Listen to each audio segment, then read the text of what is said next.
ਸਤਿਨਾਮ। ਵੱਡਾ ਤੇਰਾ ਦਰਬਾਰ, ਸੱਚਾ ਤੁਧ ਤਖਤ। ਸਿਰ ਸ਼ਾਹਾਂ ਪਾਤਸ਼ਾਹੋ ਨੇ ਚਲ ਚੌਰ ਛਤ। ਤੇਰੇ ਕਵਣ ਕਵਣ ਗੁਣ ਕਹਿ ਕਹਿ ਗਾਵਾਂ, ਤੂੰ ਸਾਹਿਬ ਗੁਣੀ ਨਿਧਾਨਾ। ਤੁਮਰੀ ਮਹਿਮਾ ਵਰਨ ਨਾ ਸਕੋ, ਤੂੰ ਠਾਕੁਰ ਊਚ ਭਗਵਾਨਾ। ਇਕ ਉੱਤਮ ਪੰਥ ਸੁਣਿਓ ਗੁਰ ਸੰਗਤ, ਤਿਹ ਮਿਲੰਤ ਜਮ ਤਰਾਸ ਮਿਟਾਈ। ਇਕ ਅਰਦਾਸ ਭਾਟ ਕੀਰਤ ਕੀ, ਗੁਰੂ ਰਾਮਦਾਸ ਰਾਖੋ ਸਰਨਾਈ। ਸੋ ਕਹੋ ਟਲ ਗੁਰ ਸੇਵੀਐ, ਅਹਨਿਸ ਸਹਜ ਸੁਭਾਇ। ਦਰਸ਼ਨ ਪਰਸਿਐ ਗੁਰੂ ਕੈ, ਜਨਮ ਮਰਨ ਦੁਖ ਜਾਇ। ਹੋਵੈ ਸਿਫਤ ਖਸਮ ਦੀ, ਨੂਰ ਅਰਸ਼ੋਂ ਕੁਰਸੋਂ ਚਟੀਐ। ਤੁਧ ਡਿਠੇ ਸੱਚੇ ਪਾਤਸ਼ਾਹ, ਮਲ ਜਨਮ ਜਨਮ ਦੀ ਕੱਟੀਐ। ਸੱਜਣ ਸੱਚਾ ਪਾਤਸ਼ਾਹ, ਸਿਰ ਸ਼ਾਹਾਂ ਦਾ ਸ਼ਾਹ। ਜਿਸ ਪਾਸ ਬੈਠਿਆਂ ਸੋਹੀਐ, ਸਭਨਾਂ ਦਾ ਵੇਸਾ। ਜਿਸ ਪਾਸ ਬੈਠਿਆਂ ਸੋਹੀਐ, ਸਭਨਾਂ ਦਾ ਵੇਸਾ। ਸਤਿਨਾਮ ਸ੍ਰੀ ਵਾਹਿਗੁਰੂ ਸਾਹਿਬ ਜੀ। ਗੂਜਰੀ ਮਹੱਲਾ ਪੰਜਵਾ। ਤੂੰ ਸਮਰੱਥ ਸ਼ਰਨ ਕੋ ਦਾਤਾ, ਦੁਖ ਭੰਜਨ ਸੁਖ ਰਾਏ। ਜਾਹਿ ਕਲੇਸ਼ ਮਿਟੇ ਭੈ ਭਰਮਾ, ਨਿਰਮਲ ਗੁਣ ਪ੍ਰਭ ਗਾਏ। ਤੂੰ ਸਮਰੱਥ ਸ਼ਰਨ ਕੋ ਦਾਤਾ, ਦੁਖ ਭੰਜਨ ਸੁਖ ਰਾਏ। ਜਾਹਿ ਕਲੇਸ਼ ਮਿਟੇ ਭੈ ਭਰਮਾ, ਨਿਰਮਲ ਗੁਣ ਪ੍ਰਭ ਗਾਏ। ਗੋਵਿੰਦ ਤੁਝ ਬਿਨ ਅਵਰ ਨਾ ਠਾਓ, ਕਰ ਕਿਰਪਾ ਪਾਰ ਬ੍ਰਹਮ ਸੁਆਮੀ। ਜਪੀ ਤੁਮਾਰਾ ਨਾਉ, ਰਹਾਉ। ਸਤਿਗੁਰ ਸੇਵ ਲੱਗੇ ਹਰ ਚਰਨੀ, ਵੱਡੈ ਭਾਗ ਲਿਵ ਲਾਗੀ। ਕਵਲ ਪ੍ਰਗਾਸ ਭਏ ਸਾਧ ਸੰਗੇ, ਦੁਰਮਤ ਬੁੱਧ ਤਿਆਗੀ। ਆਠ ਪਹਿਰ ਹਰਿ ਕੇ ਗੁਣ ਗਾਵੈ, ਸਿਮਰੈ ਦੀਨ ਦਇਆਲਾ। ਆਪ ਤਰੈ ਸੰਗਤ ਸਭ ਉਧਰੈ, ਬਿਨਸੇ ਸਗਲ ਜੰਜਾਲਾ। ਚਰਨ ਆਧਾਰ ਤੇਰਾ ਪ੍ਰਭ ਸੁਆਮੀ, ਓਤ ਪੋਤ ਪ੍ਰਭ ਸਾਥ। ਸ਼ਰਨ ਪਰਿਓ ਨਾਨਕ ਪ੍ਰਭ ਤੁਮਰੀ, ਦੇ ਰਾਖਿਓ ਹਰ ਹਾਥ। ਚਰਨ ਆਧਾਰ ਤੇਰਾ ਪ੍ਰਭ ਸੁਆਮੀ, ਓਤ ਪੋਤ ਪ੍ਰਭ ਸਾਥ। ਸ਼ਰਨ ਪਰਿਓ ਨਾਨਕ ਪ੍ਰਭ ਤੁਮਰੀ, ਦੇ ਰਾਖਿਓ ਹਰ ਹਾਥ। ਵਾਹਿਗੁਰੂ ਜੀ ਕਾ ਖਾਲਸਾ, ਵਾਹਿਗੁਰੂ ਜੀ ਕੀ ਫਤਿਹ।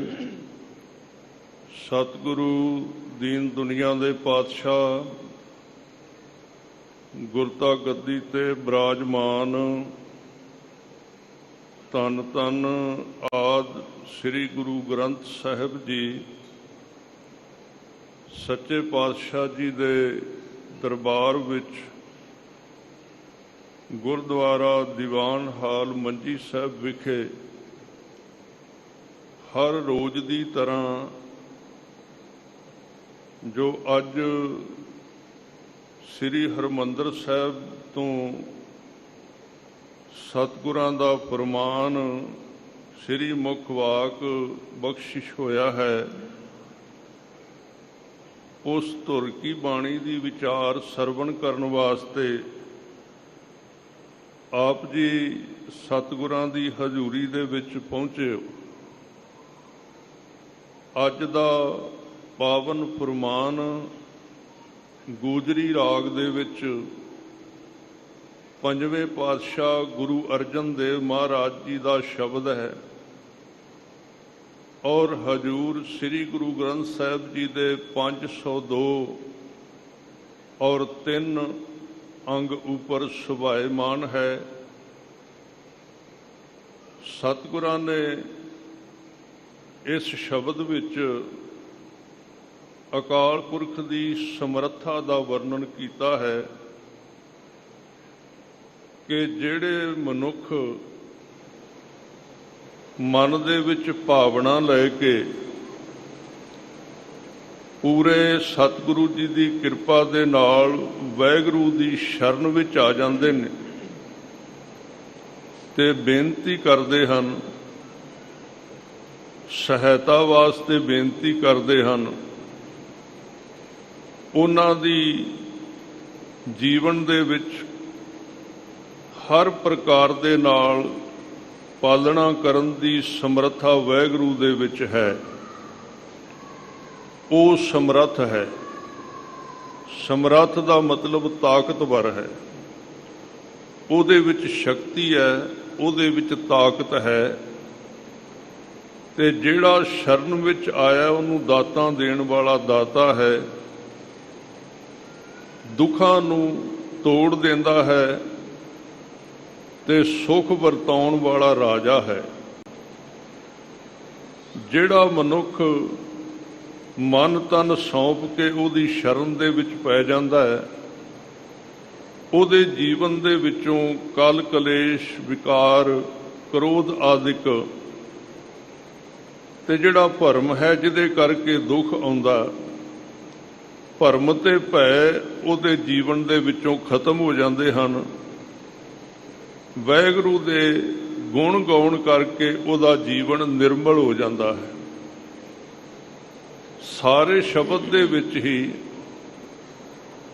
ਸਭ ਤੋਂ ਪਹਿਲਾਂ ਗੁਰੂ ਅਰਜਨ ਦੇਵ ਜੀ ਨੇ ਵਾਹਿਗੁਰੂ ਦੀ ਸਮਰੱਥਾ ਦਾ ਵਰਣਨ ਕੀਤਾ ਹੈ, ਉਹਦੀ ਤਾਕਤ ਦਾ ਵਰਣਨ ਕੀਤਾ ਹੈ ਕਿ ਜਿਹੜਾ ਉਹਦੀ ਸ਼ਰਨ ਵਿੱਚ ਆ ਰਿਹਾ ਹੈ ਉਹਨੂੰ ਇਸ ਗੱਲ ਦਾ ਪਹਿਲਾਂ ਪਤਾ ਹੋਣਾ ਚਾਹੀਦਾ, ਅਹਿਸਾਸ ਹੋਣਾ ਚਾਹੀਦਾ ਕਿ ਜਿਸ ਵਾਹਿਗੁਰੂ ਦੀ ਤੂੰ ਸ਼ਰਨ ਵਿੱਚ ਚੱਲਾ ਹੈ ਉਹ ਸਰਬ ਕਲਾ ਸਮਰੱਥ ਹੈ। ਸਰਬ ਕਲਾ ਯਾਨੀ ਕਿ ਸਾਰੀਆਂ ਕਲਾ ਦੇ ਵਿੱਚ, ਸਾਰੀਆਂ ਸ਼ਕਤੀਆਂ ਦੇ ਵਿੱਚ ਉਹਦੇ ਅੰਦਰ ਸਮਰੱਥਾ ਹੈ। ਗੁਰੂ ਅਰਜਨ ਦੇਵ ਜੀ ਹੀ ਸੁਖਮਨੀ ਸਾਹਿਬ ਦੇ ਵਿੱਚ ਇੱਕ ਸ਼ਲੋਕ ਦੇ ਵਿੱਚ ਇਹਦਾ ਜ਼ਿਕਰ ਕਰਦੇ ਨੇ। ਮਹਾਰਾਜ ਦਾ ਸ਼ਲੋਕ ਆਪ ਜੀ ਪੜ੍ਹਦੇ ਹੋ, ਡੰਡੌਤ ਬੰਦਨ ਅਨਿਕ ਬਾਰ ਸਰਬ ਕਲਾ ਸਮਰੱਥ। ਜਿਹੜਾ ਮਨੁੱਖ ਵਾਹਿਗੁਰੂ ਦੇ ਚਰਨਾਂ ਦੇ ਵਿੱਚ ਦੰਡਵਤ ਬੰਦਨਾ ਕਰਦਾ ਹੈ, ਡੰਡੌਤ ਬੰਦਨ ਦਾ ਬਾਹਰੀ ਤੌਰ ਤੇ ਅਰਥ ਹੈ ਕਿ ਸਾਰੇ ਸਰੀਰ ਦੇ ਅੰਗ ਜ਼ਮੀਨ ਨੂੰ ਲਾ ਕੇ ਡੰਡੇ ਵਾਂਗ ਸਿੱਧੇ ਹੋ ਕੇ ਆਪਣੇ ਗੁਰੂ ਨੂੰ ਮੱਥਾ ਟੇਕਣਾ, ਪਰਮਾਤਮਾ ਨੂੰ ਨਮਸਕਾਰ ਕਰਨੀ। ਇਹ ਬਾਹਰੀ ਭਾਵ ਹੈ। ਬਾਹਰੀ ਤੌਰ ਤੇ ਵੀ ਗੁਰੂ ਕੇ ਸਿੱਖ ਜਿਨ੍ਹਾਂ ਦੇ ਵਿੱਚ ਮਨ ਦੇ ਵਿੱਚ ਐਵੇਂ ਦੀ ਭਾਵਨਾ ਹੈ ਕਿ ਉਹ ਡੰਡੌਤ ਬੰਦਨ ਕਰਨ, ਉਹ ਬਾਹਰੀ ਤੌਰ ਤੇ ਵੀ ਡੰਡੌਤ ਬੰਦਨ ਕਰਦੇ ਨੇ। ਪਰ ਬਾਣੀ ਦੇ ਭਾਵ ਬਾਹਰੀ ਵੀ ਨੇ ਤੇ ਅੰਦਰੂਨੀ ਵੀ ਹਨ। ਦੋਵਾਂ ਪੱਖਾਂ ਨੂੰ ਲੈਣਾ। ਅੱਜ ਵੀ ਜਿਹੜਾ ਸ਼ਬਦ ਹੈ ਨਾ ਸਮਰੱਥਾ, ਇਹਨੂੰ ਵੀ ਆਪਾਂ ਗੁਰਬਾਣੀ ਦੇ ਆਧਾਰ ਦੇ ਉੱਤੇ ਇੱਕ ਪੱਖ ਨਾਲ ਜੋੜ ਕੇ ਨਹੀਂ ਵੇਖਣਾ ਵੀ ਕੇਵਲ ਪ੍ਰਮਾਤਮਾ ਵਿੱਚ ਕਰਾਮਾਤਾਂ ਹੀ ਹੁੰਦੀਆਂ ਨੇ, ਉਹ ਕੁਝ ਦਾ ਕੁਝ ਕਰ ਦਿੰਦਾ ਬਾਹਰੀ ਤੌਰ ਤੇ। ਇਹਦੇ ਵਿੱਚ ਵੀ ਦੋਵੇਂ ਪੱਖ ਨੇ। ਉਹਦੇ ਵਿੱਚ ਬਾਹਰੀ ਸਮਰੱਥਾ ਸ਼ਕਤੀਆਂ ਦੀ ਵੀ ਕੋਈ ਕਮੀ ਨਹੀਂ, ਪਰ ਗੁਰੂ ਸਾਹਿਬ ਨੇ ਕਿਹੜੀ ਸ਼ਕਤੀ ਦੀ ਵਰਤੋਂ ਕੀਤੀ ਹੈ ਇਹ ਵੀ ਆਪਾਂ ਜ਼ਿਕਰ ਕਰਾਂਗੇ, ਵਿਚਾਰ ਕਰਾਂਗੇ। ਪਹਿਲਾ ਸ਼ਲੋਕ ਡੰਡੌਤ ਬੰਦਨ। ਡੰਡੌਤ ਬੰਦਨ ਕਿਵੇਂ ਕਰਨੀ ਹੈ? ਡੰਡੌਤ ਦਾ ਮਤਲਬ ਹੈ ਸਿੱਧੇ ਹੋ ਕੇ। ਸਿੱਧੇ ਹੋ ਕੇ ਦਾ ਮਤਲਬ ਹੈ ਸਰਲ ਮਨ ਦੇ ਨਾਲ। ਮਨ ਵਿੱਚ ਕੋਈ ਚਲਾਕੀ ਨਹੀਂ ਹੋਣੀ ਚਾਹੀਦੀ, ਮਨ ਦੇ ਅੰਦਰ ਕੋਈ ਬਨਾਵਟ ਨਹੀਂ ਹੋਣੀ ਚਾਹੀਦੀ, ਮਨ ਦੇ ਵਿੱਚ ਕੋਈ ਵਿਖਾਵਾ ਨਹੀਂ ਹੋਣਾ ਚਾਹੀਦਾ। ਜਦੋਂ ਗੁਰੂ ਦਾ ਸਿੱਖ ਗੁਰੂ ਦੇ ਕੋਲ ਆਉਂਦਾ, ਉਹਨੂੰ ਤੇ ਹੋਰ ਕੋਈ ਚੀਜ਼ ਦਿਸਣੀ ਨਹੀਂ ਚਾਹੀਦੀ ਗੁਰੂ ਤੋਂ ਬਿਨਾਂ। ਉਹਨੂੰ ਤੇ ਸਾਰਾ ਕੁਝ ਭੁੱਲ ਹੀ ਜਾਣਾ ਚਾਹੀਦਾ। ਨਾ ਉਹਨੂੰ ਸਮੇਂ ਦਾ ਪਤਾ ਹੋਣਾ ਚਾਹੀਦਾ ਵੀ ਟਾਈਮ ਕੀ ਹੋਇਆ, ਨਾ ਸਥਾਨ ਦਾ ਪਤਾ ਹੋਣਾ ਚਾਹੀਦਾ ਵੀ ਕਿਹੜੀ ਥਾਂ ਤੇ ਬੈਠੇ ਹੋਏ ਆ। ਤੇ ਸਾਧ ਸੰਗਤ ਜੀ, ਨਾ ਉਹਨੂੰ ਆਪਣੇ ਸਰੀਰ ਦੇ ਥਕਾਵਟ ਦਾ, ਦੁੱਖ ਦਰਦ ਦਾ ਇਹ ਯਾਦ ਕਰਨਾ ਚਾਹੀਦਾ। ਤਿੰਨ ਚੀਜ਼ਾਂ ਭੁੱਲ ਕੇ ਜਦੋਂ ਗੁਰੂ ਕਾ ਸਿੱਖ ਗੁਰੂ ਕੀ ਹਜ਼ੂਰੀ ਵਿੱਚ ਸਿਮਰਨ ਕਰਦਾ ਹੈ, ਬੰਦਗੀ ਕਰਦਾ ਹੈ, ਤੇ ਉਹਨੂੰ ਕਹਿੰਦੇ ਨੇ ਅੰਦਰੂਨੀ ਤੌਰ ਤੇ ਡੰਡੌਤ ਬੰਦਨਾ ਕਰ ਰਿਹਾ। ਨਾ ਸਮੇਂ ਦਾ ਅਹਿਸਾਸ ਵੀ ਆ ਜਾਣਾ ਕਦੋਂ ਹੈ, ਆਉਣਾ ਕਦੋਂ ਹੈ, ਦਿਨ ਹੈ ਕਿ ਰਾਤ ਹੈ, ਇਹ ਭੁੱਲ ਜਾਂਦੀ ਹੈ। ਤਾਂ ਹੀ ਕਬੀਰ ਜੀ ਨੇ ਕਿਹਾ ਨਾ, ਭਗਤ ਫਰੀਦ ਜੀ ਨੇ ਕਿਹਾ, ਉਹਨਾਂ ਦਾ ਇੱਕ ਸ਼ਬਦ ਆਉਂਦਾ ਹੈ, ਉਹਦੇ ਵਿੱਚ ਸ਼ਬਦ ਬਾਵਲ ਵਰਤਿਆ। ਬਾਵਲ, ਬਾਵਲ ਮੈਨੇ ਕਮਲਾ ਬੌਰਾ। ਉਹਦੇ ਵਿੱਚ ਭਗਤ ਜੀ ਕਹਿੰਦੇ ਵੀ ਤਪ ਤਪ ਲੋਹੇ ਲੋਹੇ ਹਾਥ ਮਰੋਰੋਂ, ਬਾਵਲ ਹੋਈ ਸੋ ਸਹੁ ਲੋਰੋਂ। ਬਾਵਲ ਦਾ ਮਤਲਬ ਹੈ ਵੀ ਕਮਲੇ ਹੋ ਕੇ ਰੱਬ ਨੂੰ ਲੱਭਣਾ। ਇਹ ਨਹੀਂ ਕੋਈ ਸੰਸਾਰ ਦਾ ਮਾਣ ਮਰਿਆਦਾ ਜਾਂ ਲੋਕਾਂ ਦੀ ਵਾਹ-ਵਾਹ ਜਾਂ ਲੋਕਾਂ ਦੀ ਦੇਖ ਰੇਖ ਵਿੱਚ ਅਸੀਂ ਭਗਤੀ ਕਰ ਰਹੇ ਹਾਂ। ਇਹ ਐਵੇਂ ਦੀ ਕੋਈ ਬਨਾਵਟ ਨਹੀਂ ਹੈ, ਇਹ ਥਾਟ ਨਹੀਂ ਹੈ ਕੋਈ। ਇਹ ਕੋਈ ਐਵੇਂ ਦੀ ਐਕਟਿੰਗ ਨਹੀਂ ਕਿ ਮੈਂ ਲੋਕਾਂ ਵਾਸਤੇ ਧਾਰਮਿਕ ਬਣਿਆ। ਲੋਕਾਂ ਵਾਸਤੇ ਕਦੀ ਵੀ ਧਾਰਮਿਕ ਨਹੀਂ ਬਣਨਾ। ਜੇ ਅਸੀਂ ਲੋਕਾਂ ਵਾਸਤੇ ਧਾਰਮਿਕ ਬਣਾਂਗੇ ਤੇ ਸਾਡਾ ਧਿਆਨ ਲੋਕਾਂ ਵਿੱਚ ਹੀ ਰਹੇਗਾ। ਨਹੀਂ, ਮਹਾਰਾਜ ਕਹਿੰਦੇ ਵੀ ਜਦੋਂ ਜਿਵੇਂ ਇੱਕ ਬੰਦੇ ਦਾ ਕੋਈ ਸੰਸਾਰਕ ਸੰਬੰਧੀ ਗਵਾਚ ਜਾਏ ਨਾ, ਕਿਸੇ ਮਾਂ ਦਾ ਪੁੱਤਰ ਗਵਾਚ ਜਾਏ ਤੇ ਉਹਨੂੰ ਲੱਭਣ ਵਾਸਤੇ ਤੁਰਦੀ ਹੈ ਨਾ ਜਦੋਂ, ਉਦੋਂ ਸਾਧ ਸੰਗਤ ਜੀ ਨਾ ਉਹਨੂੰ ਪਤਾ ਰਹਿੰਦਾ ਮੇਰੇ ਪੈਰੀ ਜੁੱਤੀ ਹੈ ਕਿ ਨਹੀਂ, ਮੈਂ ਕੱਪੜੇ ਕਿਹੜੇ ਪਾਏ ਨੇ, ਅੱਜ ਤਰੀਕ ਕਿੰਨੀ ਹੈ, ਅੱਗੋਂ ਕੌਣ ਤੁਰਿਆ ਹੁੰਦਾ। ਰਾਹ ਵਿੱਚ ਉਹਨੂੰ ਕਈ ਬੰਦੇ ਮਿਲਦੇ ਨੇ, ਪਰ ਉਹਨੂੰ ਬੰਦਿਆਂ ਬਾਰੇ ਪਤਾ ਨਹੀਂ ਲੱਗਦਾ ਕੌਣ ਲੰਘ ਗਿਆ, ਕਿਉਂਕਿ ਉਹਦਾ ਕਮਲੀ ਹੋ ਕੇ ਪੁੱਤਰ ਦੇ ਪਿੱਛੇ ਤੁਰ ਪਈ ਲੱਭਣ ਵਾਸਤੇ। ਉਹਨੂੰ ਦਿਨ ਰਾਤ ਦਾ, ਤਰੀਕ ਦਾ ਵੀ ਕੋਈ ਪਤਾ ਨਹੀਂ। ਇਹ ਜਿਹੜੀਆਂ ਚੀਜ਼ਾਂ ਨੇ ਬਾਹਰੀ ਨੇ। ਜਿਹਨੂੰ ਪ੍ਰੇਮ ਕਿਹਾ ਪ੍ਰਮਾਤਮਾ ਦਾ, ਜਿਹਨੂੰ ਬਿਰਹੋਂ ਕਿਹਾ, ਜਿਵੇਂ ਅਸੀਂ ਸੰਸਾਰ ਵਾਸਤੇ ਕਮਲੇ ਹੋ ਕੇ ਤੁਰਨੇ ਆ ਨਾ, ਦੁਨੀਆ ਵਾਸਤੇ, ਇਵੇਂ ਪ੍ਰਮਾਤਮਾ ਵਾਸਤੇ ਜਿੱਦਣ ਬਾਵਲੇ ਹੋਵਾਂਗੇ, ਕਮਲੇ ਹੋਵਾਂਗੇ, ਪ੍ਰਾਪਤੀ ਉਸ ਦਿਨ ਹੋਣੀ ਹੈ, ਉਹਦੇ ਤੋਂ ਪਹਿਲਾਂ ਨਹੀਂ ਹੁੰਦੀ। ਇਹ ਕੋਈ ਬਨਾਵਟ ਨਹੀਂ ਹੈ, ਇਹ ਕੋਈ ਵਿਖਾਵੇ ਨਾਲ ਕੁਝ ਨਹੀਂ ਹੁੰਦਾ। ਇਸ ਕਰਕੇ ਭਗਤ ਜੀ ਕਹਿੰਦੇ ਵੀ ਮੇਰਾ ਸਰੀਰ ਤਪਦਾ ਪਿਆ ਹੈ ਅੱਲਾ, ਤੇਰੇ ਪਿਆਰ ਤੋਂ ਬਿਨਾਂ, ਤੇਰੇ ਦਰਸ਼ਨਾਂ ਤੋਂ ਬਿਨਾਂ। ਤਪ ਤਪ ਲੋਹੇ ਲੋਹੇ, ਲੋਹੇ ਦਾ ਅਰਥ ਹੈ ਲੂ ਜਾਣਾ। ਲੂ ਮਤਲਬ ਜੇਠ ਦੇ ਮਹੀਨੇ ਵਿੱਚ ਜਦੋਂ ਲੋ ਵਗਦੀ ਹੈ ਨਾ, ਉਦੋਂ ਵਨਸਪਤੀ ਜਿਹੜੀ ਹੈ ਲੂ ਜਾਂਦੀ ਹੈ, ਸੜ ਜਾਂਦੀ, ਉਹਦੇ ਪੱਤੇ ਸੜ ਜਾਂਦੇ ਨੇ। ਕਹਿੰਦੇ ਹੇ ਅੱਲਾ, ਹੇ ਅਕਾਲ ਪੁਰਖ ਵਾਹਿਗੁਰੂ, ਤੇਰੇ ਤੋਂ ਬਿਨਾਂ ਮੇਰੀ ਜ਼ਿੰਦਗੀ ਸੜਦੀ ਬਲਦੀ ਹੈ ਪਈ, ਮੈਨੂੰ ਕੋਈ ਸ਼ਾਂਤੀ ਨਹੀਂ। ਭਾਵੇਂ ਮੇਰੇ ਸਾਹਮਣੇ ਕੋਈ ਸੋਨੇ ਦੀ ਪੰਡ ਬੰਨ੍ਹ ਕੇ ਰੱਖਦਾ, ਮੈਨੂੰ ਤਾਂ ਵੀ ਧੀਰਜ ਨਹੀਂ ਆਉਂਦੀ। ਮੇਰੇ ਵਾਸਤੇ ਜੋ ਮਰਜ਼ੀ ਕੋਈ ਬਣ ਜਾਏ। ਔਰ ਸਿੱਖ ਕਹਿੰਦੇ ਵੀ ਉਹਨੂੰ ਇਹਨੇ, ਸਿੱਖ ਜੇ ਰਸਤੇ ਦੀਆਂ ਚੀਜ਼ਾਂ ਦੇ ਨਾਲ ਸਹਿਮਤ ਹੋ ਗਿਆ ਤੇ ਉਹਨੂੰ ਗੁਰੂ ਦਾ ਸਿੱਖ ਨਹੀਂ ਕਿਹਾ ਜਾ ਸਕਦਾ। ਰਸਤੇ ਵਿੱਚ ਆਏਗਾ ਸਾਰਾ ਕੁਝ। ਜਿਹੜੀ ਅੱਜ ਚੀਜ਼ ਆਈ ਹੈ ਨਾ, ਸਮਰੱਥਾ, ਸਮਰੱਥਾ ਦਾ ਮਤਲਬ ਹੈ ਪਰਮਾਤਮਾ ਤੱਕ ਜਾਣ ਤੋਂ ਪਹਿਲਾਂ ਪਰਮਾਤਮਾ ਦੇ ਰਾਹ ਦੇ ਵਿੱਚ ਪਰਮਾਤਮਾ ਦੀ ਸ਼ਕਤੀ ਆਉਂਦੀ ਹੈ। ਪਰਮਾਤਮਾ ਫਿਰ ਆਉਂਦਾ, ਪਹਿਲਾਂ ਸ਼ਕਤੀ ਪ੍ਰਗਟ ਹੋਈ।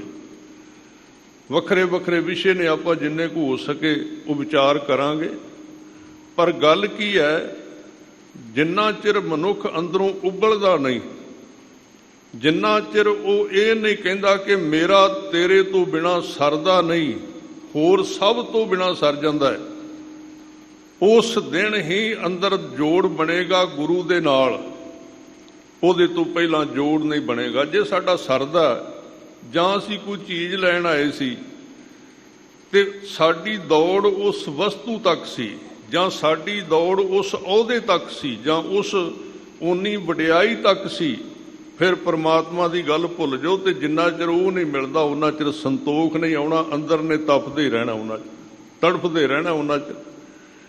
ਇਸ ਕਰਕੇ ਸਭ ਤੋਂ ਪਹਿਲਾਂ ਆਪਣਾ ਜਿਹੜਾ ਸਾਧ ਸੰਗਤ ਜੀ ਨਿਸ਼ਾਨਾ ਕੀ ਹੈ, ਸਾਨੂੰ ਇਹ ਪਹਿਲਾਂ ਧਰਮ ਦੇ ਮਾਰਗ ਦੇ ਉੱਤੇ ਚੰਗੀ ਤਰ੍ਹਾਂ ਆਪਣੇ ਆਪ ਨੂੰ ਪੜਚੋਲ ਲੈਣਾ ਚਾਹੀਦਾ ਹੈ ਬਈ ਤੂੰ ਕਿੱਥੇ ਜਾ ਕੇ ਸਮਝੌਤਾ ਕਰੇਗਾ, ਕਿਹੜੀ ਥਾਂ ਤੇ। ਆ ਇੱਕ ਪੰਛੀ ਦਾ ਜ਼ਿਕਰ ਗੁਰੂ ਗ੍ਰੰਥ ਸਾਹਿਬ ਜੀ ਦੇ ਵਿੱਚ ਵਾਰ-ਵਾਰ ਆਉਂਦਾ ਹੈ।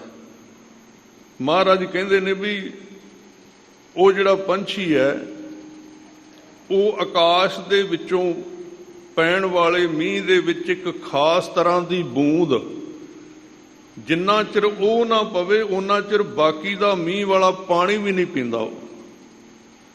ਉਹਦੇ ਸਾਹਮਣੇ ਸਮੁੰਦਰ ਭਰਿਆ ਹੋਵੇ, ਉਹਦੇ ਸਾਹਮਣੇ ਦਰਿਆ ਚੱਲਦੇ ਹੋਣ, ਉਹਦੇ ਸਾਹਮਣੇ ਨਹਿਰਾਂ ਚੱਲਦੀਆਂ ਹੋਣ, ਤੇ ਚਾਤਰਕ ਜਿਹੜਾ ਬਬੀਹਾ ਹੈ, ਉਹ ਪਾਣੀ ਨਹੀਂ ਪੀਂਦਾ ਛੱਪੜਾਂ ਦੇ ਵਿੱਚੋਂ, ਉਹ ਪਾਣੀ ਨਹੀਂ ਨਹਿਰ ਵਿੱਚੋਂ ਪੀਂਦਾ, ਉਹ ਸਮੁੰਦਰ ਵਿੱਚੋਂ ਨਹੀਂ। ਜਦੋਂ ਤੁਸੀਂ ਵੇਖਿਆ ਹੋਣਾ ਵਿਸਾਖ ਦੇ ਦਿਨਾਂ ਵਿੱਚ, ਜੇਠ ਦੇ ਦਿਨਾਂ ਵਿੱਚ, ਇਹ ਆਪਣੇ ਜਿਹੜੇ ਮਹੀਨੇ ਨਾ, ਇਹਨੂੰ ਬੋਲੀ ਵਿੱਚ ਸਭ ਤੋਂ ਪਹਿਲਾਂ ਆਪਣੀ ਬੋਲੀ ਵਿੱਚ ਲਿਆਈਏ। ਜੇ ਕੌਮ ਨੂੰ ਖੜਾ ਕਰਨਾ ਨਾ, ਆਪਣੇ ਲਫ਼ਜ਼ ਵਰਤੋਂ ਕਰੀਏ ਬੋਲਣ ਦੇ ਵਿੱਚ, ਹਰ ਇੱਕ ਕੰਮ ਦੇ ਵਿੱਚ। ਠੀਕ ਹੈ, ਦੂਜੀਆਂ ਬੋਲੀਆਂ ਮੈਂ ਨਹੀਂ ਕਹਿੰਦਾ ਵੀ ਬੋਲੀ ਨਾ ਬੋਲੋ। ਮਹਾਰਾਜ ਨੇ ਅਰਬੀ ਵੀ ਵਰਤੀ ਹੈ, ਮਹਾਰਾਜ ਨੇ ਫਾਰਸੀ ਵੀ ਵਰਤੀ ਹੈ, ਸੰਸਕ੍ਰਿਤ ਵੀ ਹੈ, ਵਿੱਚ ਹਿੰਦੀ ਵੀ ਹੈ, ਬ੍ਰਿਜ ਭਾਸ਼ਾ ਵੀ ਹੈ। ਤੇ ਜੇ ਕੋਈ ਦੋ ਲਫ਼ਜ਼ ਅੰਗਰੇਜ਼ੀ ਦੇ ਵੀ ਬੋਲ ਲੈ ਤੇ ਕੋਈ ਗੁਨਾਹ ਨਹੀਂ ਇਹਦੇ ਵਿੱਚ, ਕਿਉਂਕਿ ਜੇ ਫਾਰਸੀ ਵਾਲਿਆਂ ਦੀ ਫਾਰਸੀ ਬੋਲਣ ਨਾਲ ਅਸੀਂ ਭ੍ਰਿਸ਼ਟ ਨਹੀਂ ਹੁੰਦੇ ਤੇ ਅੰਗਰੇਜ਼ੀ ਵਾਲਿਆਂ ਦੀ ਅੰਗਰੇਜ਼ੀ ਬੋਲਣ ਨਾਲ ਵੀ ਅਸੀਂ ਖਰਾਬ ਨਹੀਂ ਹੋ ਚੱਲੇ। ਹਾਂ, ਮੁੱਖ ਜਿਹੜੀ ਹੈ ਸਾਡੇ ਕੋਲ ਆਪਣੇ ਸ਼ਬਦ ਹੋਣੇ ਚਾਹੀਦੇ ਨੇ। ਸਾਧ ਸੰਗਤ ਜੀ, ਇਹਦੇ ਵਿੱਚ ਬਬੀਹਾ ਜਿਹੜਾ ਉਹਦਾ ਜ਼ਿਕਰ ਆਉਂਦਾ। ਉਹਨੂੰ ਕਿਸੇ ਨੇ ਕਿਹਾ, ਵਿਸਾਖ ਜੇਠ ਦੇ ਦਿਨਾਂ ਵਿੱਚ ਤੁਸੀਂ ਵੇਖਿਆ ਹੋਵੇਗਾ ਦੂਰ ਖੇਤਾਂ ਦੇ ਵਿੱਚ ਜਦੋਂ ਕਣਕਾਂ ਪੱਕਦੀਆਂ ਨੇ, ਉਦੋਂ ਦੀ ਬੜੀ ਤਿੱਖੀ ਆਵਾਜ਼, ਤੇ ਕਈ ਵਾਰੀ ਉਹ ਕਈ ਘੰਟੇ ਲਗਾਤਾਰ ਹੀ ਬੋਲੀ ਜਾਂਦਾ ਹੈ, ਬਿਨਾਂ ਥੱਕਣ ਤੋਂ ਹੀ। ਇੰਜ ਲੱਗਦਾ ਵੀ ਜਿਵੇਂ ਉਹਦਾ ਕੁਝ ਗਵਾਚਿਆ ਹੋਇਆ, ਉਹ ਲਗਾਤਾਰ ਬੋਲੀ ਜਾਂਦਾ ਹੈ। ਤੇ ਉਹਨੂੰ ਕਿਸੇ ਨੇ ਜਾ ਕੇ ਪੁੱਛਿਆ ਵੀ ਤੂੰ ਇੰਨਾ ਕਲਪਦਾ ਕਿਉਂ ਪਿਆ, ਤੂੰ ਇੰਨੀ ਤਿੱਖੀ ਆਵਾਜ਼ ਕਿਉਂ ਕੱਢਦਾ, ਤੈਨੂੰ ਕੀ ਚਾਹੀਦਾ? ਉਹਨੇ ਕਿਹਾ ਮੈਨੂੰ ਪਾਣੀ ਚਾਹੀਦਾ। ਉਹਨੇ ਕਿਹਾ ਪਾਣੀ ਨਹਿਰ, ਪੁੱਛਣ ਵਾਲੇ ਨੇ ਕਿਹਾ ਨਹਿਰ ਵਗਦੀ ਉੱਥੋਂ ਪੀ ਲੈ, ਸਮੁੰਦਰ ਵਿੱਚੋਂ ਪੀ ਲੈ, ਟਿਊਬਵੈੱਲ ਚੱਲਦੇ ਨੇ, ਨਲਕੇ ਨੇ, ਕੋਈ ਬੂੰਦ ਚੁੰਝ ਭਰ ਕੇ ਪੀ ਲੈ ਤੂੰ। ਉਹ ਕਹਿੰਦਾ ਨਹੀਂ, ਮੈਂ ਤੁਹਾਡੇ ਮਨੁੱਖਾਂ ਵਰਗਾ ਨਹੀਂ, ਮੈਂ ਜਿਹੜੀ ਚੀਜ਼ ਤੱਕ ਪਹੁੰਚਣਾ ਹੈ ਉਹ ਆਕਾਸ਼ ਤੋਂ ਬੂੰਦ ਆਵੇਗੀ, ਮੈਂ ਉਹ ਪੀਣੀ ਹੈ, ਮੈਂ ਹੋਰ ਕੋਈ ਪਾਣੀ ਨਹੀਂ ਪੀਂਦਾ। ਆਨ ਜਲਾ ਸਿਉ ਕਾਜ ਨਾ ਕਛੁਐ, ਹਰ ਬੂੰਦ ਚਾਤਰਿਕ ਕੋ ਦੀਜੈ। ਉਹ ਕਹਿੰਦਾ ਮੈਂ ਹੋਰ ਪਾਣੀ ਨਾਲ ਸਮਝੌਤਾ ਹੀ ਨਹੀਂ ਕਰਨਾ, ਮੈਂ ਰਾਹ ਵਿੱਚ ਰੁਕਣਾ ਹੀ ਨਹੀਂ, ਬਿਲਕੁਲ ਚੀਜ਼ਾਂ ਆਉਣਗੀਆਂ ਰਾਹ ਦੇ ਵਿੱਚ। ਇਹਦਾ ਮਤਲਬ ਕੀ ਹੈ? ਇਹਦਾ ਮਤਲਬ ਇਹ ਇੱਕ ਉਦਾਹਰਣ ਹੈ, ਇਹ ਜ਼ਰੂਰ ਧਿਆਨ ਵਿੱਚ ਰੱਖਣਾ। ਉਦਾਹਰਨਾਂ ਸਿਰਫ ਗੱਲ ਤੱਕ ਲਿਜਾਣ ਵਾਸਤੇ ਹੁੰਦੀਆਂ ਨੇ। ਜੇ ਉਸ ਗੱਲ ਤੱਕ ਨਾ ਗਏ ਤੇ ਉਦਾਹਰਣ ਕੱਲੀ ਕਹਾਣੀ ਯਾਦ ਕਰਕੇ ਟੁਰ ਜਾਂਗੇ ਵੀ ਅੱਜ ਬਬੀਹੇ ਵਾਲੀ ਗੱਲ ਕੀਤੀ ਸੀ ਕਥਾ ਦੇ ਵਿੱਚ। ਬਬੀਹਾ ਸਿਰਫ ਇੱਕ ਰੈਫਰੈਂਸ, ਇੱਕ ਉਦਾਹਰਣ ਹੈ। ਗੱਲ ਕੀ ਇੱਥੇ? ਗੱਲ ਇੱਥੇ ਆ ਵੀ ਜਿਹੜਾ ਪਰਮਾਤਮਾ ਦਾ ਸੱਚਾ ਪ੍ਰੇਮੀ, ਜਿਹੜਾ ਗੁਰੂ ਕਾ ਸਿੱਖ ਹੈ ਨਾ, ਉਹ ਜਿੰਨਾ ਚਿਰ ਆਤਮ ਅਵਸਥਾ ਵਿੱਚ ਨਹੀਂ ਚਲਾ ਜਾਂਦਾ, ਜਿੰਨਾ ਚਿਰ ਉਹਦੇ ਅੰਦਰ ਪਰਮਾਤਮਾ ਦੀ ਜੋਤ ਨਹੀਂ ਪ੍ਰਗਟ ਹੁੰਦੀ, ਉਹਨੂੰ ਪਰਮਾਤਮਾ ਦੇ ਰਾਹ ਤੇ ਗੁਰੂ ਦੇ ਦਰ ਤੇ ਆ ਕੇ ਹੋਰ ਚੀਜ਼ਾਂ ਮਿਲ ਜਾਣ ਤੇ ਧੰਨਵਾਦ ਜ਼ਰੂਰ ਕਰਦਾ ਵੀ ਸੱਚੇ ਪਾਤਸ਼ਾਹ ਇਹਨਾਂ ਦੀ ਵੀ ਲੋੜ ਹੈ ਸੀ, ਮਿਲ ਗਈਆਂ ਨੇ ਤੇ ਤੁਹਾਡਾ ਸ਼ੁਕਰਾਨਾ ਹੈ। ਇਹ ਦਾਤਾਂ ਦੇ ਵਿੱਚ ਵੀ ਤੂੰ ਹੀ ਹੈ, ਤੇਰੇ ਹੱਥ ਨੇ, ਤੂੰ ਦਾਤਾ ਹੈ। ਪਰ ਇੱਕ ਗੱਲ ਹੈ, ਕੱਲੀਆਂ ਦਾਤਾਂ ਦੇ ਕੇ ਮੈਨੂੰ ਵਾਪਸ ਨਾ ਮੋੜ ਦੇ, ਮੇਰੀ ਜ਼ਿੰਦਗੀ ਵਿੱਚ ਮੇਰੇ ਨਾਲ ਚੱਲ। ਗੁਰੂ ਰਾਮਦਾਸ ਜੀ ਮੇਰੇ ਨਾਲ ਚੱਲੋ ਬਾਣੀ ਬਣ ਕੇ, ਬਾਣੀ ਦੇ ਸਰੂਪ ਵਿੱਚ ਦੋਵੇਂ ਟਾਈਮ ਦਾ ਨਿਤਨੇਮ ਦਿਓ ਮੈਨੂੰ, ਮੂਲ ਮੰਤਰ ਦਾ ਗੁਰਮੰਤਰ ਦਾ ਅਭਿਆਸ ਦਿਓ, ਤੇ ਜੋ ਤੁਸੀਂ ਹੁਕਮ ਕਰਦੇ ਹੋ ਨਾ, ਗੁਰ ਸਤਿਗੁਰ ਕਾ ਜੋ ਸਿੱਖ ਅਖਾਏ, ਸੋ ਭਲਕੇ ਉਠ ਹਰ ਨਾਮ ਧਿਆਵੈ, ਉਦਮ ਕਰੈ ਭਲਕੇ ਪ੍ਰਭਾਤੀ, ਇਸ਼ਨਾਨ ਕਰੈ ਅੰਮ੍ਰਿਤਸਰ ਨਾਵੈ, ਉਪਦੇਸ਼ ਗੁਰੂ ਹਰ ਹਰ ਜਪ ਜਾਪੈ, ਸਭ ਕਿਲ ਵਿਖ ਪਾਪ ਦੋਖ ਲੈ ਜਾਵੈ, ਫਿਰ ਚੜ੍ਹੈ ਦਿਵਸ ਗੁਰਬਾਣੀ ਗਾਵੈ, ਬਹਿੰਦਿਆਂ ਉੱਠਦਿਆਂ ਹਰ ਨਾਮ ਧਿਆਵੈ, ਜਿਸਨੂੰ ਦਇਆਲ ਹੋਵੈ ਮੇਰਾ ਸੁਆਮੀ, ਤਿਸ ਗੁਰ ਸਿੱਖ ਗੁਰੂ ਉਪਦੇਸ਼ ਸੁਣਾਵੈ, ਜਨ ਨਾਨਕ ਧੂੜ ਮੰਗੈ ਤਿਸ ਗੁਰ ਸਿੱਖ ਕੀ, ਜੋ ਆਪ ਜਪੈ ਅਵਰਹ ਨਾਮ ਜਪਾਵੇ। ਹੁਣ ਗੱਲ ਕਿੱਥੋਂ? ਸਿੱਖ ਤੋਂ ਸ਼ੁਰੂ ਹੋਇਆ ਸੀ। ਜਦੋਂ ਆਇਆ ਸੀ ਉਦੋਂ ਸਿੱਖ ਸੀ, ਪਹਿਲੀ ਪੰਕਤੀ ਵਿੱਚ ਸਿੱਖ ਸ਼ਬਦ ਆਇਆ, ਗੁਰ ਸਤਿਗੁਰ ਕਾ ਜੋ ਸਿੱਖ ਖਾਏ। ਅਖੀਰਲੀ ਪੰਕਤੀ ਵਿੱਚ ਗੁਰਸਿੱਖ ਸ਼ਬਦ ਵਰਤਿਆ ਮਹਾਰਾਜ ਨੇ। ਉਹਦਾ ਮਤਲਬ ਕੀ ਹੈ? ਜ਼ਿੰਦਗੀ ਸਿੱਖ ਤੋਂ ਸ਼ੁਰੂ ਹੁੰਦੀ ਹੈ ਤੇ ਸਿੱਖ ਨੇ ਬਣਨਾ ਗੁਰਸਿੱਖ ਹੈ। ਭਾਵ ਉਦਣ ਸੰਪੂਰਨਤਾ ਹੋਵੇਗੀ ਜਿੱਦਣ ਸਰੀਰ ਸਿੱਖ ਦਾ ਹੋਇਆ ਤੇ ਉਹਦੇ ਅੰਦਰ ਗੁਰੂ ਵਰਤਦਾ ਹੋਇਆ, ਗੁਰੂ ਦੀ ਜੋਤ ਪ੍ਰਗਟ ਹੋ ਗਈ। ਇਹ ਸਾਡੀ ਮੰਜ਼ਿਲ ਹੈ। ਤੇ ਜੇ ਉਹਦੇ ਤੋਂ ਪਹਿਲਾਂ ਸਮਝੌਤਾ ਕਰਕੇ ਬਹਿ ਗਏ ਵੀ ਬੜੀ ਕਿਰਪਾ ਹੈ, ਕੋਠੀ ਬੜੀ ਵੱਡੀ ਹੈ, ਗੱਡੀ ਬੜੀ ਵੱਡੀ ਹੈ, ਨਿਆਣੇ ਸੈੱਟ ਹੋ ਗਏ ਨੇ ਬਾਹਰਲੇ ਦੇਸ਼ ਦੇ ਵਿੱਚ, ਆਹ ਹੈ ਫਲਾਣਾ, ਇਹ ਚੀਜ਼ਾਂ ਜ਼ਿੰਦਗੀ ਦਾ ਗੁਜਰਾਨ ਨੇ। ਅੱਜ ਸ਼ਬਦ ਜਿਹੜਾ ਰਾਗ ਹੈ ਨਾ, ਉਹ ਵੀ ਗੂਜਰੀ ਆਇਆ। ਗੂਜਰੀ, ਗੂਜਰੀ ਦਾ ਵੈਸੇ ਦੁੱਧ ਵੇਚਣ ਵਾਲੀ ਅਰਥ ਕੀਤਾ ਵਿਦਵਾਨਾਂ ਨੇ। ਇੱਥੇ ਗੂਜਰੀ ਦਾ ਅਰਥ ਹੈ ਉਹ ਸੁਰਤੀ ਜੋ ਸੰਸਾਰ ਤੋਂ ਅੱਗੇ ਗੁਜ਼ਰ ਚੁੱਕੀ ਹੈ, ਲੰਘ ਚੁੱਕੀ ਹੈ, ਅੱਗੇ ਨਿਕਲ ਚੁੱਕੀ।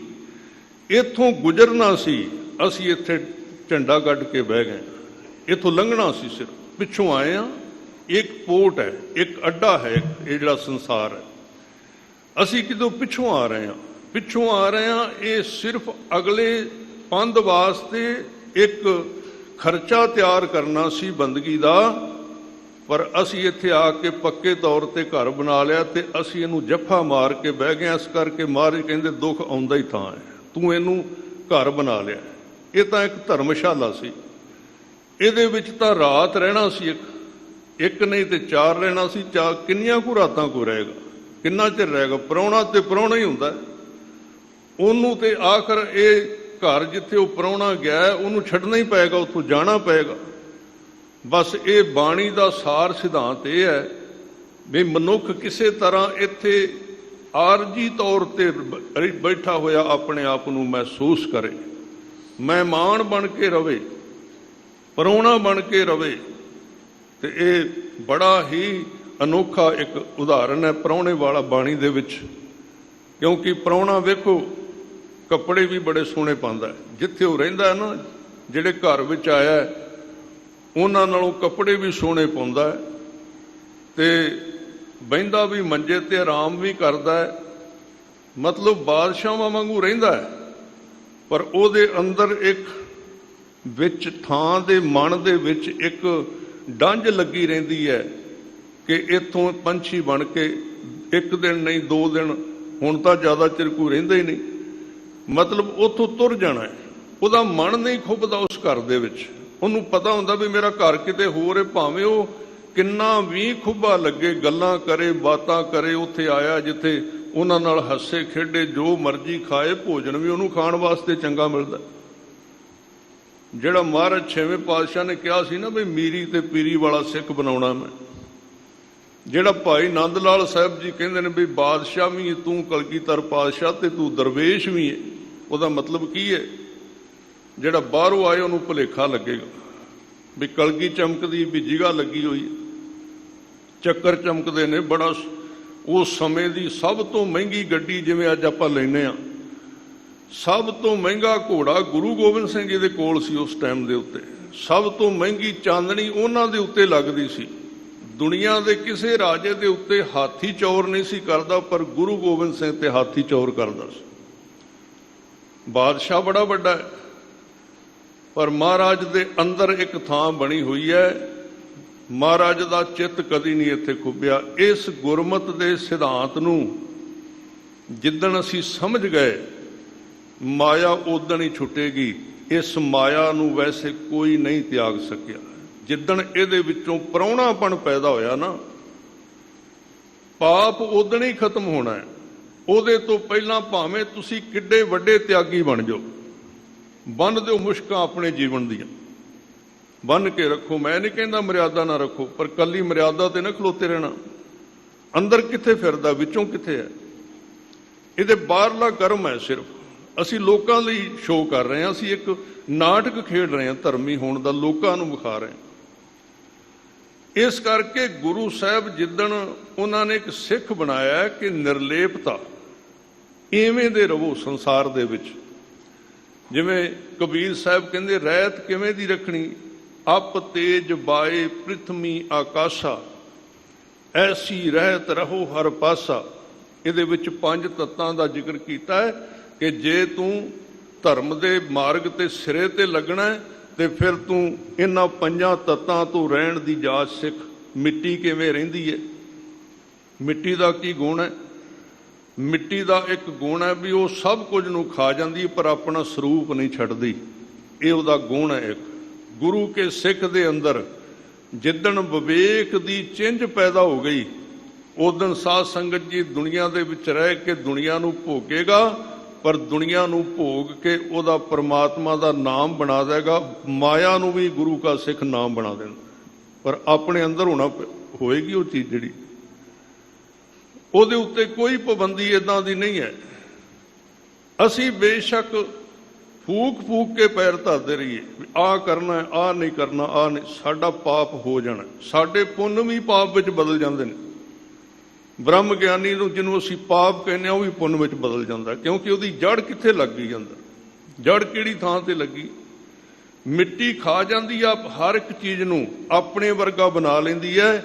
ਸੱਚੇ ਪਾਤਸ਼ਾਹ ਕਹਿੰਦੇ ਗੁਰੂ ਕੇ ਸਿੱਖਾ ਤੇਰੇ ਅੰਦਰ ਮਿੱਟੀ ਵਾਲਾ ਗੁਣ ਆ ਜਾਏ, ਤੂੰ ਹਰ ਇੱਕ ਚੀਜ਼ ਨੂੰ ਵਰਤ ਲੈ, ਪਰ ਕੋਈ ਚੀਜ਼ ਤੈਨੂੰ ਨਾ ਕਿਤੇ ਵਰਤ ਜਾਏ।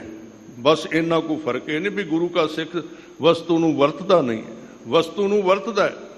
ਉਹਦੀ ਮਾਇਆ ਵੀ ਨਾਮ, ਉਹਦਾ ਕਾਮ ਵੀ ਨਾਮ, ਉਹਦਾ ਕ੍ਰੋਧ ਵੀ ਨਾਮ, ਉਹਦਾ ਲੋਭ ਵੀ, ਉਹਦਾ ਮੋਹ ਵੀ, ਉਹਦਾ ਜੋ ਵੀ ਹੈ ਸੰਸਾਰ ਦੇ ਵਿੱਚ।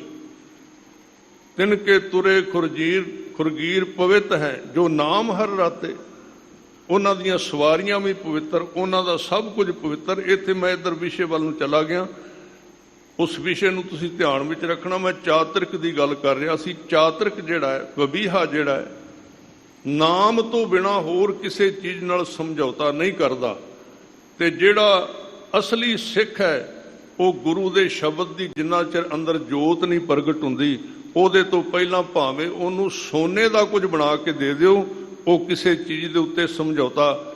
ਇਸ ਲਈ ਜਦੋਂ ਅਸੀਂ ਕਿਸੇ ਨੂੰ ਕਹਿੰਦੇ ਆ ਨਾ ਵੀ ਕੀ ਹਾਲ ਚਾਲ ਹੈ, ਉਹ ਕਹਿੰਦਾ ਬਸ ਚੜ੍ਹਦੀ ਕਲਾ ਹੋ ਗਈ, ਸਾਰਾ ਕੁਝ ਸੈੱਟ ਹੋ ਗਿਆ, ਕੋਈ ਕਮੀ ਨਹੀਂ, ਨਾ ਮਾਇਆ ਦੀ ਕਮੀ ਹੈ, ਤੇ ਨਿਆਣੇ ਵੀ ਸੈੱਟ ਹੋ ਗਏ ਨੇ, ਤੇ ਸਾਰਾ ਕੁਝ ਹੋ ਗਿਆ।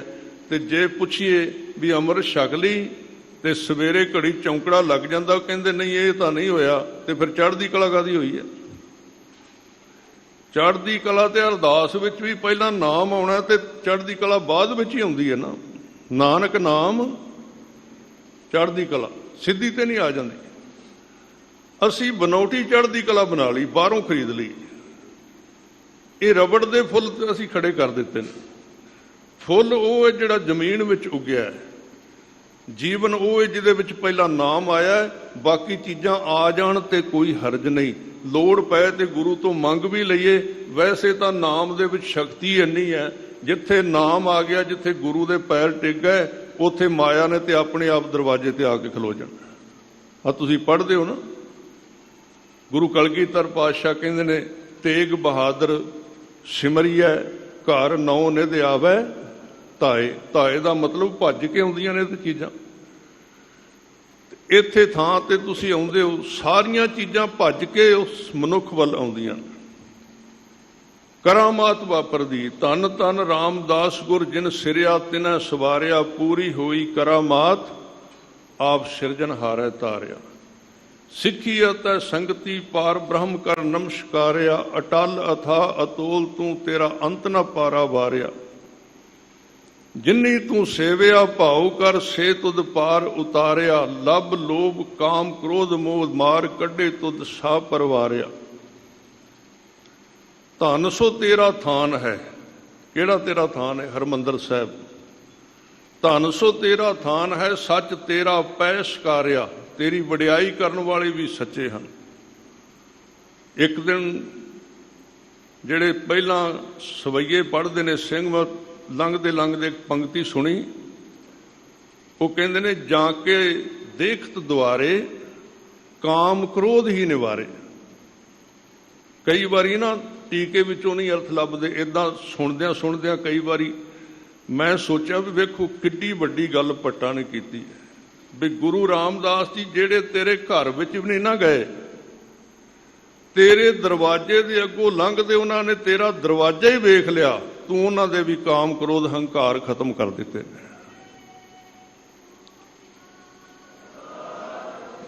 ਜਾਂ ਕੇ ਦੇਖਤ ਦੁਆਰੇ ਕਾਮ ਕ੍ਰੋਧ ਹੀ ਨਿਵਾਰੇ। ਜੀ ਹੋਂ ਬਲ ਬਲ ਜਾਓ ਸਤਿਗੁਰ ਸਾਚੇ ਨਾਮ ਪਰ। ਮਤਲਬ ਕਿੱਡੀ ਵੱਡੀ ਪਾਵਰ ਹੋਏਗੀ ਕਿ ਜਿਹਦੇ ਬਾਹਰਲੇ ਦਰਵਾਜ਼ੇ ਨੂੰ ਵੇਖਿਆ ਜ਼ਿੰਦਗੀ ਬਦਲ ਜਾਂਦੀ ਹੈ। ਇਹ ਓਡੀ ਵੱਡੀ ਥਾਂ ਹੈ। ਸੱਚ ਤੇਰਾ ਪੈ ਸਕਾਰਿਆ। ਨਾਨਕ ਤੂੰ ਲੈਣਾ ਤੂੰ ਹੈ ਗੁਰ ਅੰਮ੍ਰਿਤ ਤੂੰ ਵਿਚਾਰਿਆ।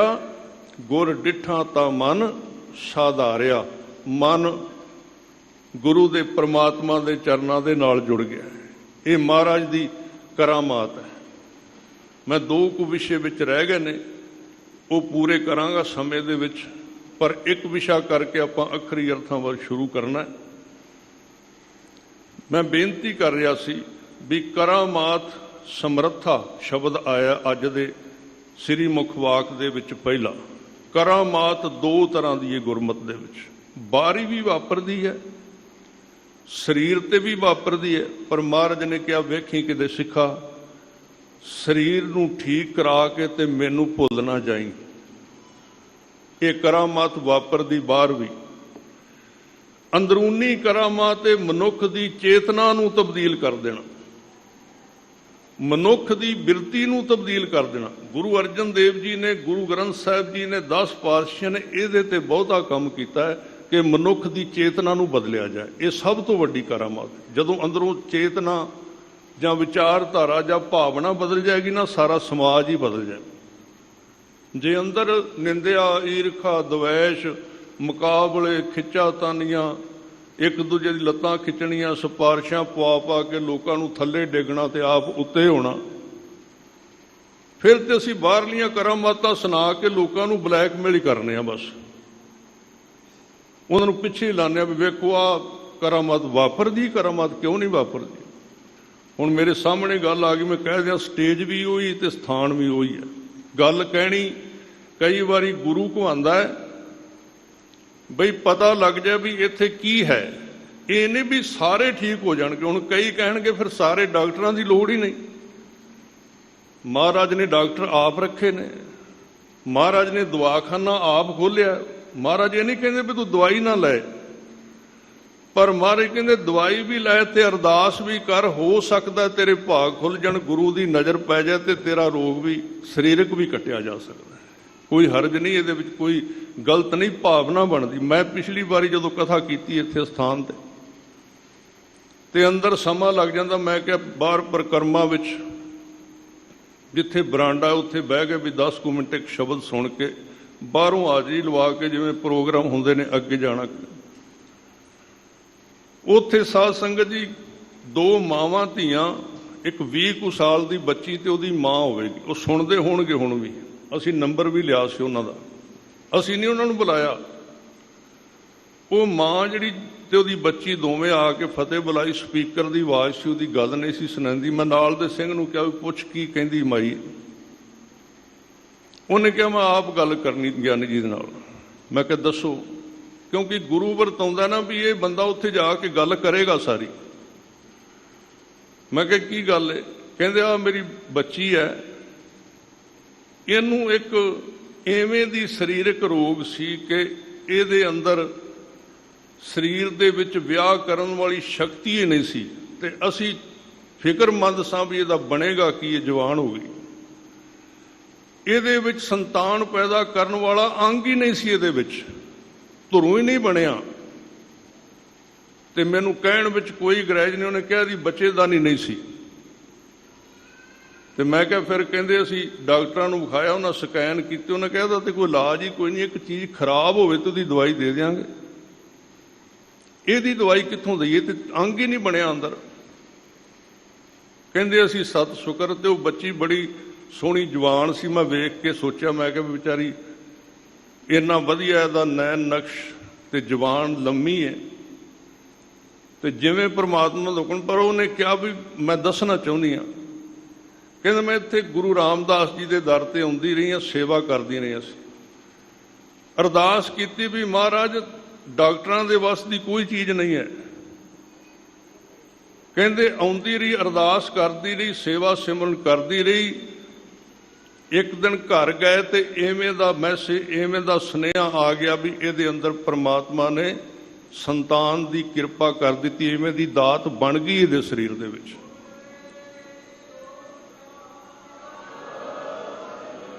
ਮੈਂ ਕਿਹਾ ਵੀ ਤੁਸੀਂ ਕੋਈ ਟੈਸਟ ਕਰਾਇਆ? ਕਹਿੰਦੇ ਟੈਸਟ ਕਰਾਏ ਨੇ ਸਾਰੇ, ਐਵੇਂ ਟੈਸਟ ਆਏ ਨੇ, ਉਹਦੇ ਵਿੱਚ ਐਵੇਂ 100% ਉਹ ਵਸਤੂ ਜਿਹੜੀ ਹੈ, ਉਹ ਅੰਗ ਜਿਹੜਾ ਸੰਤਾਨ ਪੈਦਾ ਕਰਨ ਵਾਲਾ ਪੂਰਾ ਬਣ ਗਿਆ। ਹੁਣ ਇਹਦੇ ਕਹਿਣ ਦੀ ਗੱਲ ਹੈ, ਉਹਦਾ ਫੋਨ ਨੰਬਰ ਵੀ ਕੋਲ ਹੈ, ਪਰ ਮੇਰੀ ਆਦਤ ਹੈ ਮੈਂ ਤੁਹਾਨੂੰ ਬਲੈਕਮੇਲ ਨਹੀਂ ਕਰਨਾ।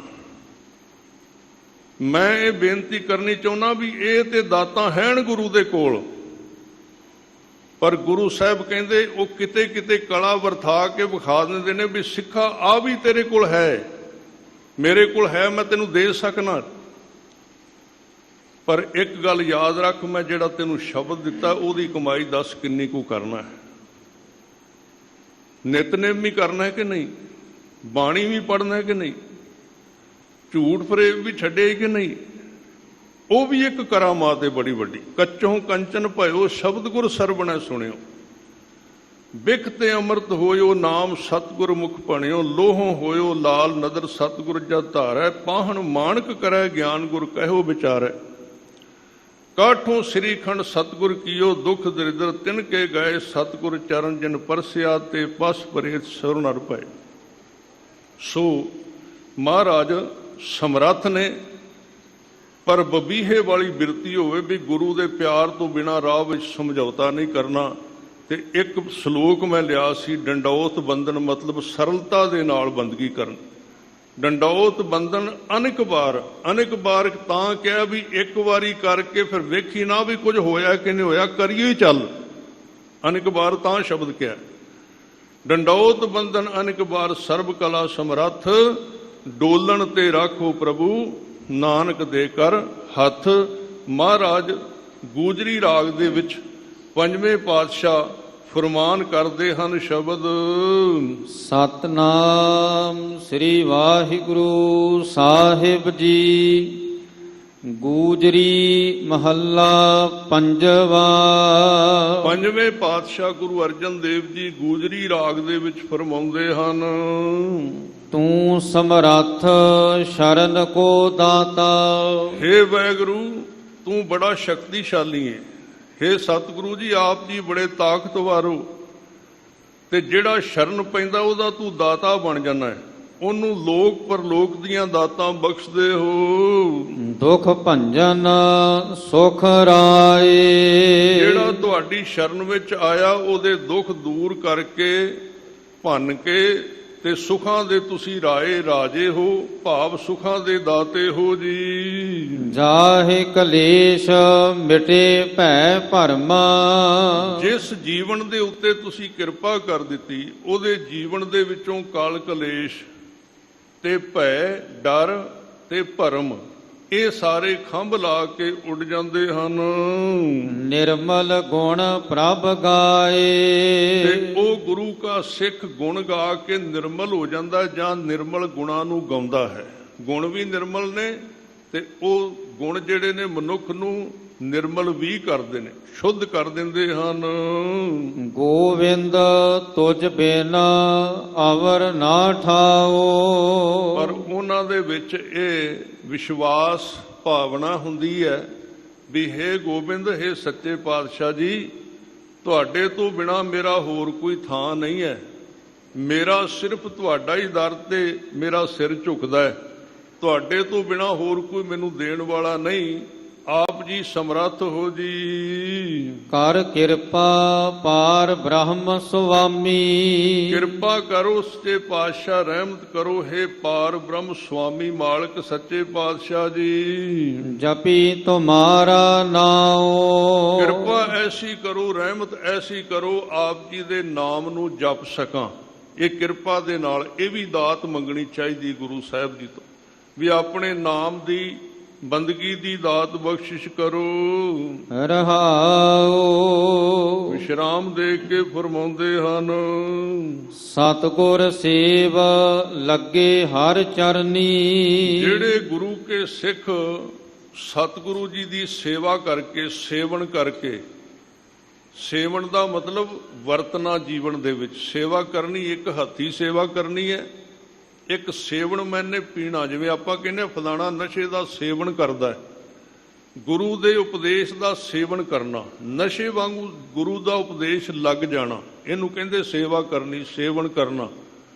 ਸਤਿਗੁਰ ਸੇਵ ਲੱਗੇ ਹਰ ਚਰਨੀ। ਜਿਨ੍ਹਾਂ ਨੇ ਗੁਰੂ ਦੀ ਸੇਵਾ ਕੀਤੀ ਹੈ ਉਹ ਵਾਹਿਗੁਰੂ ਦੇ ਚਰਨਾਂ ਨਾਲ ਜੁੜੇ ਹਨ ਜੀ। ਵੱਡੇ ਭਾਗ ਲਿਵ ਲਾਗੀ। ਵੱਡੇ ਭਾਗ ਕਰਕੇ, ਵੱਡੇ ਭਾਗਾਂ ਕਰਕੇ ਐਸੇ ਗੁਰਮੁਖਾਂ ਦੀ ਲਿਵ ਲਗਨ ਜਿਹੜੀ ਹੈ ਲਗਾਤਾਰ ਇੱਕ ਵਾਹਿਗੁਰੂ ਦੇ ਚਰਨਾਂ ਨਾਲ ਜੁੜ ਜਾਂਦੀ ਹੈ। ਕਵਲ ਪ੍ਰਗਾਸ ਭਏ ਸਾਧ ਸੰਗੇ। ਕਵਲ ਪ੍ਰਗਾਸ, ਕਵਲ ਮੈਨੇ ਹਿਰਦੇ ਦਾ ਖਿੜਨਾ। ਉਹਨਾਂ ਦਾ ਮਨ ਕਮਲ ਦੇ ਫੁੱਲ ਵਾਂਗੂ ਖਿੜ ਪਿਆ। ਗੁਰੂ ਕੇ ਉਪਦੇਸ਼ ਨੂੰ ਖੁਸ਼ੀ ਨਾਲ ਉਹਨੇ ਅਖਤਿਆਰ ਕਰ ਲਿਆ। ਉਹਦੇ ਜੀਵਨ ਦੇ ਵਿੱਚ ਗੁਰੂ ਕੀ ਸੰਗਤ, ਸਾਧੂ ਸੰਗਤ ਦੇ ਵਿੱਚ ਮਨ ਰੂਪੀ ਕਮਲ ਜਿਹੜਾ ਹੈ ਉਹ ਗਿਆਨ ਦੇ ਵਿੱਚ ਖਿੜਿਆ ਹੈ। ਦੁਰਮਤ ਬੁੱਧ ਤਿਆਗੀ। ਜਿਹੜੀ ਦੁਰਮਤ ਭੈੜੀ ਮਤ ਸੀ ਬੁੱਧ, ਉਹਨੂੰ ਤਿਆਗ ਦਿੱਤਾ ਗੁਰੂ ਕੇ ਸਿੱਖ ਨੇ। ਖੋਟੀ ਮਤ ਦੂਰ ਕਰ ਦਿੱਤੀ ਪੂਰੇ ਸਤਿਗੁਰੂ ਜੀ ਨੇ। ਆਠ ਪਹਿਰ ਹਰ ਕੇ ਗੁਣ ਗਾਵੇ। ਐਸਾ ਗੁਰੂ ਕਾ ਪਿਆਰਾ ਅੱਠੇ ਪੈਰ ਵਾਹਿਗੁਰੂ ਦੇ ਗੁਣ ਗਾਉਂਦਾ ਹੈ, ਅਕਾਲ ਪੁਰਖ ਦੀ ਬੰਦਗੀ ਕਰਦਾ ਹੈ। ਆਠ ਪਹਿਰ ਹਰ ਕੇ ਗੁਣ ਗਾਵੇ। ਉਹ ਅੱਠੇ ਪੈਰ ਲਗਾਤਾਰ ਇੱਕ ਤਰ੍ਹਾਂ ਦੇ ਨਾਲ ਜੁੜਿਆ ਰਹਿੰਦਾ ਗੁਰੂ ਚਰਨਾਂ ਦੇ ਨਾਲ। ਸਿਮਰੈ ਦੀਨ ਦਇਆਲਾ। ਦੀਨਾਂ ਤੇ ਦਇਆ ਕਰਨ ਵਾਲੇ ਵਾਹਿਗੁਰੂ ਦਾ ਸਿਮਰਨ ਕਰਦਾ ਐਸਾ ਗੁਰੂ ਕਾ ਸਿੱਖ। ਆਪ ਤਰੈ ਸੰਗਤ ਸਭ ਉਧਰੈ। ਉਹ ਆਪ ਵੀ ਤਰਦਾ ਹੈ ਤੇ ਆਪਣੇ ਨਾਲ ਦੇ ਸੰਗੀਆਂ ਨੂੰ ਤਾਰ ਲੈਂਦਾ ਹੈ। ਆਪਣੇ ਨਾਲ ਦੇ ਜਿਹੜੇ ਉਹਦੇ ਸੰਗੀ ਹਨ ਉਹਨਾਂ ਨੂੰ ਵੀ ਤਾਰ ਲੈਂਦਾ ਹੈ। ਬਿਨਸੇ ਸਗਲ ਜੰਜਾਲਾ। ਉਹਦੇ ਜੀਵਨ ਦੇ ਵਿੱਚੋਂ ਜੰਜਾਲ ਵਿਸਰ ਜਾਂਦੇ ਨੇ, ਖਤਮ ਹੋ ਜਾਂਦੇ ਨੇ। ਪਰ ਕਿਵੇਂ? ਨਾਮ ਜਪ ਕੇ ਆਓ। 1 ਮਿੰਟ ਵਾਸਤੇ ਸਾਰੇ ਕਰੋ ਕਿਰਪਾ। ਵਾਹਿਗੁਰੂ ਵਾਹਿਗੁਰੂ ਵਾਹਿਗੁਰੂ ਵਾਹਿਗੁਰੂ